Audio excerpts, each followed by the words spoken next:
Bismillahirrahmanirrahim, teman-teman semua. Mungkin kemarin sempat rame tentang thrifting ya, thrifting, kemudian flexing ya, adanya pejabat yang dia kena kasus kekerasan, ternyata setelah diolah bagaimana kebiasaan sehari-harinya, dia senang flexing gitu ya, dengan mobil Rubiconnya dan seterusnya.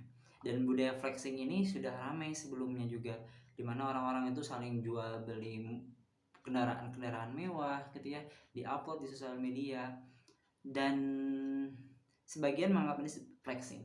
Flexing itu apa ya, kayak uh, memperlihatkan kekayaan di halayak umum. Ditambah kemarin juga ramai lagi budaya thrifting, membeli produk-produk pre-love dari luar negeri ya, dengan kualitas yang masih bagus.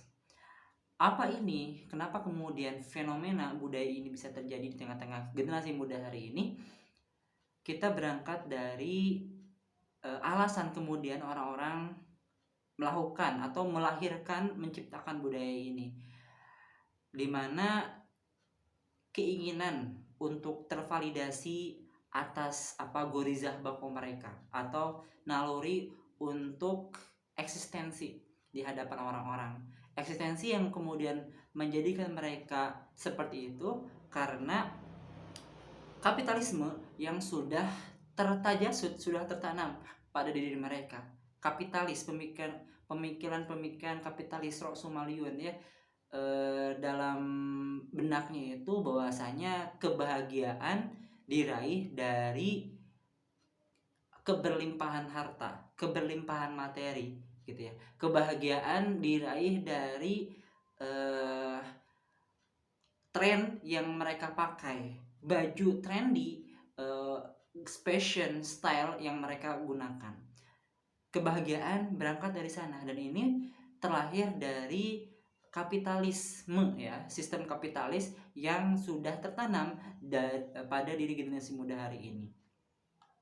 Dan negara kapitalis pun berusaha mewujudkan kebahagiaan semu itu dengan menetapkan ya 20 Maret diperingati sebagai hari bahagia sedunia.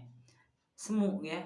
Padahal kebahagiaan yang hakiki seperti apa? Nah, itu akan kita bahas pada Edward Talk pada hari ini ya. Teman-teman semua, budaya flexing dan thrifting ini merupakan budaya yang terlahir dari sistem kapitalis, dan orang-orang yang membudayakannya mereka menjadi korban kapitalisme. Budaya flexing atau pamer dan polemik thrifting, belanja produk bekas dari luar negeri khususnya, membuktikan bahwa masyarakat telah kehilangan makna kebahagiaan yang hakiki. Flexing sebagaimana dikutip dari di sini dituliskan sebagai Cambridge Dictionary, merupakan tindak menunjukkan sesuatu yang dimiliki atau diraih tetapi dengan cara yang dianggap oleh orang lain tidak menyenangkan ya. Flexing memperlihatkan dan orang-orang bikin iri, orang-orang bikin ketagihan gitu ya, itu flexing. Di Amerika Serikat sendiri teman-teman semua, atau mungkin beberapa negara Eropa ya seperti Inggris, Kanada dan lain-lain, kata flex atau flexing dipakai untuk menjelaskan orang yang suka memamerkan kemampuan dan kelebihannya di media sosial ya. Media sosial ini menjadikan wadah orang-orang semakin bisa menunjukkan karakter kapitalisnya gitu ya. Flexing ini kan muncul di era media sosial belakangan ini kan. Nah, dan maraknya contohnya kemarin anak istri pejabat ya, ketika ada nih anak pejabat yang kemudian di profiling gitu ya, ternyata flexing itu sudah tertanam banget gitu. Yang awalnya itu bukan karena itu kasusnya, tapi karena kekerasan. Tapi ternyata sehari-harinya pun suka pamer gitu ya. Akhirnya banyak pejabat-pejabat lain ya, anggota keluarganya, istrinya, anaknya, yang mereka pun akhirnya menghapus konten-konten di sosial medianya yang dalam tanda kutip flexing juga gitu, karena takut terjerat. Ternyata ternyata dari mana harta itu takut kemudian dianalisis, dicari sumbernya dan seterusnya, dan dikhawatirkan korupsi gitu ya menjadi momok bagi para pejabat hari ini. Walaupun pada faktanya banyak tuh kan rame bahwasanya ada istilah nggak mungkin nggak korupsi gitu ya di sistem hari ini gitu ya. Ini menjadi renungan juga buat kita semua. Dan teman-teman semua, eh, budaya flexing ini lahir karena sistem kapitalis yang bercokol hari ini, yang membuat naluri eksistensi berangkat dari keberlimpahan harta, ketenaran gitu ya, dan seterusnya. Ditambah juga dengan adanya thrifting. Belum reda persoalan flexing, kini publik dibuat bingung dengan kebijakan pemerintah yang anti thrifting. Thrifting adalah aktivitas menjual dan membeli produk bekas yang masih layak pakai. Umumnya pakaian, thrifting itu ya. Umumnya pakaian. Pemerintah begitu khawatir masuknya 27.420 ton baju bekas yang pada 2021 bernilai hampir 32 juta dolar Amerika Serikat. Dan itu berpotensi merusak tatanan industri tekstil dalam negeri. Nah, thrifting udah rame, apalagi sejak COVID gitu ya, pandemi.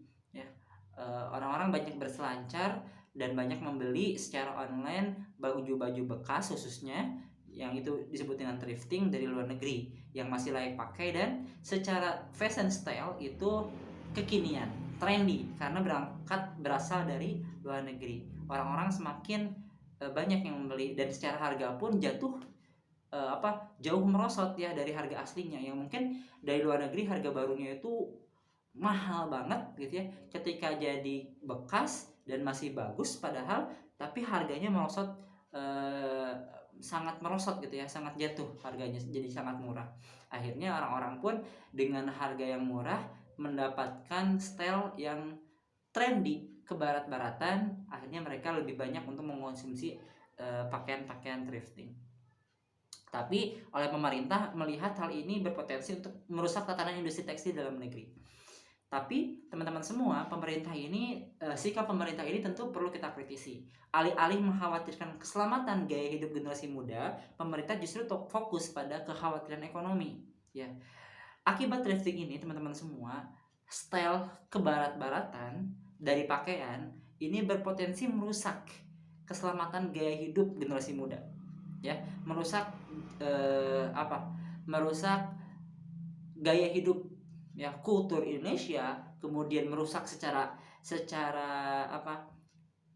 moral juga, bahkan secara agama pun mampu merusak gaya hidup anak muda kita gitu ya, dengan gaya-gaya yang membuka aurat ya, gaya-gaya yang mungkin tidak sesuai dengan moral di Indonesia gitu. Ini berpotensi merusak. Tapi alih-alih mengkhawatirkan hal itu, justru pemerintah lebih berfokus pada ekonomi ya, kekhawatiran terhadap tatanan ekonomi akibat thrifting ya. Mengatasnamakan melindungi produk UMKM, industri tekstil dalam negeri serta dampak kesehatan, pemerintah kembali mempertegas larangan impor baju bekas ilegal, bahkan sampai kemudian membakarnya gitu ya. Bahkan presiden kita buka suara mengenai impor pakaian bekas yang kian marak belakangan ini. Disampaikan bahwasannya itu mengganggu industri tekstil di dalam negeri, sangat mengganggu. Jadi yang namanya impor pakaian bekas mengganggu, sangat mengganggu industri kita, katanya dalam bisnis matching penggunaan produk dalam negeri pada pertengahan Maret lalu. Nah, thrifting memang merupakan gaya hidup generasi muda untuk tampil mewah dengan harga murah. Banyak yang mengandalkan thrifting sebagai pilihan untuk mematut dirinya dalam berbusana. Dan ini diakui oleh Menteri Koperasi dan Usaha Kecil Menengah Teten Mas Duki, bahwa maraknya bisnis thrifting yang menjual pakaian bekas termasuk impor salah satunya disebabkan adanya peminat, dan peminatnya sangat banyak, sangat besar. Dan menurutnya ada banyak peminat pakaian dan barang bekas impor ilegal, terutama kalangan muda ya. Thrifting pun menjadi polemik, bahkan ada yang berkomentar bahwa thrifting tidak sekadar gaya hidup rakyat kecil untuk menyiasati mahalnya harga busana, melainkan juga bentuk perlawanan terhadap kaum kaya dan pejabat yang tega mengumbar kekayaan di media sosial. Nah, ini saling melengkapi ya, flexing dan thrifting ini. Adanya thrifting akhirnya bisa memenuhi Gorizah Bako untuk menyaingi orang-orang yang flexing gitu ya. Ini cukup menarik. Ini semua membuktikan bahwa penguasa yang menerapkan kapitalisme tidak mampu mewujudkan kesejahteraan rakyat ya, kebahagiaan umat gitu ya, hingga rakyat untuk hingga rakyat untuk memenuhi kebutuhan hidupnya menggunakan barang bekas, padahal kekayaan alam negerinya melimpah ruah. Ini sangat miris sekali. Dan teman-teman semua jelas ketika kita melihat thrifting dan flexing ini merupakan akibat dari kapitalisme, maka kebahagiaan dari kapitalisme ini justru berdampak sangat buruk terhadap keselamatan gaya hidup generasi muda kita. Maka marilah kita kembali kepada konsep kebahagiaan yang hakiki, yang mana itu ditunjukkan, yang mana itu disampaikan dalam Islam. Ya, dalam surat An-Nahl, surat Ali Imran, kemudian surat Toha, bagaimana Allah menyampaikan bahwasanya contohnya dalam surat Ali Imran, dijadikan indah pada pandangan manusia kecintaan kepada apa-apa yang diingini, yaitu wanita-wanita, anak-anak, harta-harta yang banyak dari jenis emas, perak, kuda pilihan, binatang-binatang ternak dan sawah ladang. Itulah kesenangan hidup di dunia, dan di sisi Allah tempat kembali yang baik, yaitu surga. Jadi kebahagiaan yang hakiki itu adalah ketika kita bisa mendapatkan ridhonya Allah Subhanahu wa taala, kemudian masuk surganya Allah Subhanahu wa taala.